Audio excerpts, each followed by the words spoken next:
ला इलाहा इल्लल्लाह, तेरा मेरा रिश्ता क्या, ला इलाहा इल्लल्लाह, ला इलाहा इल्लल्लाह, ला इलाहा इल्लल्लाह। अल्लाह कुरान में कहता जो लोग ईमान ले आए मैं उनके खौफ दूर कर देता हूं। ए अल्लाह तेरे स्वाम किसी के सामने नहीं झुकते, खौफ के बुत के सामने नहीं झुकते। हक हमारा आजादी, जीतेंगे हम ये बाजी, हक को बातिल की इस जंग में हमको करना रब राजी।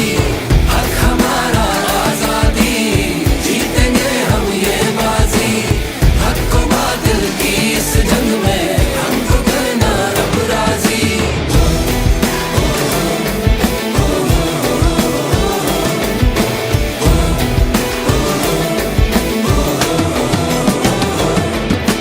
कौम सभी तैयार है, अब आर है या पार है, खून की ललकार है, अब आर है या पार है। डर को अब मिल के डराए, नई सोच से जज्बा जगाए। मुट्ठी में हो दुनिया सारी, ऐसे अपनी शान बढ़ाए। अपनी होगी